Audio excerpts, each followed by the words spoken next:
জীবনে আমরা যদি ঠিক ঠিক সিদ্ধান্ত গ্রহণ করতে পারতাম তাহলে ঠিক ঠিক ফলাফল পেতাম। আমরা সবসময় জীবনে ঠিক ঠিক সিদ্ধান্ত গ্রহণ করতে পারি না। তার কারণ হলো সেই সময় সেই পরিস্থিতি আমাদের সিদ্ধান্ত নিতে সাহায্য করে। সময়টা হয়তো সেই সময় সেই সিদ্ধান্ত নেওয়ার যোগ্য থাকতো, পরিস্থিতিটা হয়তো সেই রকমই নিতে চাইতো, তাই আমরা নিয়ে ফেলতাম। পরবর্তীকালে ফলস্বরূপ আমরা পেতাম কষ্ট আর দুঃখ।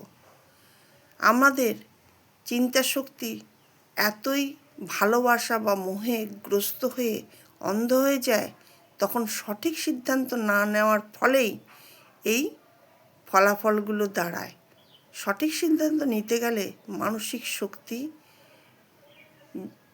বুদ্ধির শক্তি, মনের শক্তি সব দিক থেকে সঠিক হতে হয়।